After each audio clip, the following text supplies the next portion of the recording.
అనుదినమన్న శ్రోతలకు మన ప్రభువును రక్షకుడై ఉన్న యేసుక్రీస్తు యొక్క సరిసాటి లేని మహా గొప్ప పరిశుద్ధమైన నామమునందు శుభములు. నేడు 2024 సంవత్సరము డిసెంబర్ మాసము 1వ తారీఖు ఆదివారం నాటి ధ్యానాంశము కనిపెట్టి ఉండుడి. యెషయా గ్రంథము 30వ అధ్యాయము 18వ వచనమందు, కావున మీ యందు దయచూపవలనని యెహోవా ఆలస్యము చేయుచున్నాడు, మిమ్మును కరుణింపవలనని ఆయన నిలబడి ఉన్నాడు.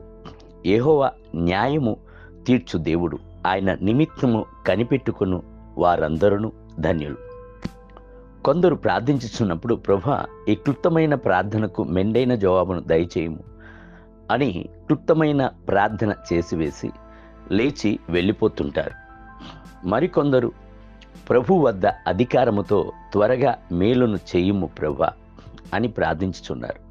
అయితే ఈ వచనము మీ యందు దయచూపవలనని యెహోవా కనిపెట్టుచున్నాడు, మిమ్మును కరుణింపవలనని ఆయన నిలబడుచున్నాడు అని చెప్పుచున్నది.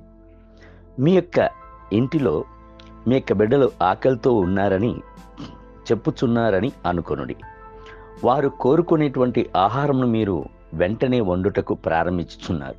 కష్టపడి వంటను చేసి తీసుకుని వచ్చుటకు ముందుగా వారు తొందరపడి బయటికి వెళ్ళి భోజనశాలలో భోజనం చేసి వచ్చినట్లయితే మీకు ఎలాగూ ఉండును.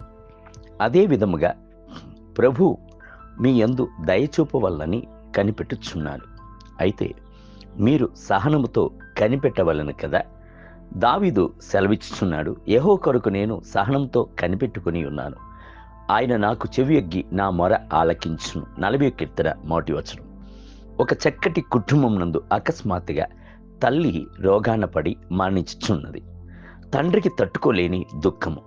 తన చివరి కుమార్తె వద్ద ఆమె తన చింతను దుఃఖమును ఓదార్చవలను అని పాఠశాల నుండి తిరిగి వచ్చిన వెంటనే పాఠములను చదివిన తరువాత తనతో ప్రేమగా మాట్లాడిన తరువాతనే పండుకొంటకు వెళ్ళవలనని విన్నవించుకున్నాను.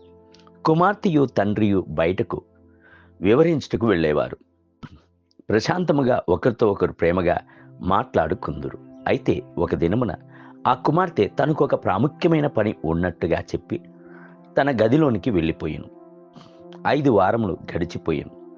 దాని తరువాత ఆమె ఆ గదిలో నుండి బయటికి వచ్చి, నానా, ఈ 5 వారములు నేను ఏమి చేశానో తెలియనా? మీకు క్రిస్మస్ బహుమానముగా స్వెటర్ను అల్లాను, చూడుడి, మీకు నచ్చిందా అని అడిగాను. తండ్రి యొక్క కళ్ళల్లో నుండి కన్నీరు వచ్చును. కుమార్తె, ఈ స్వెటర్ కొరకు నీవు నాతో 5 వారం మాట్లాడక ఉండిపోయావే.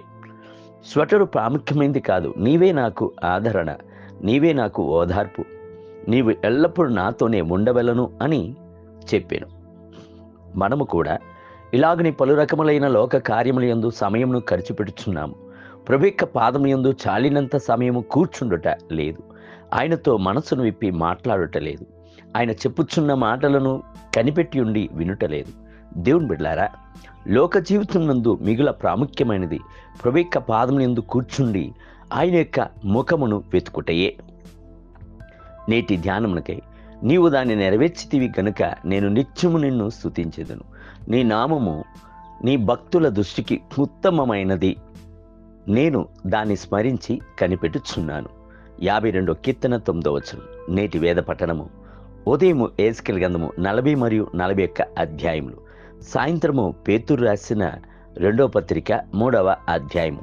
ప్రభు ఈ పునరుద్ధానపు దినమునందు మిమ్ములను ధారాళముగా దీవించునుగాక. ఆమేన్.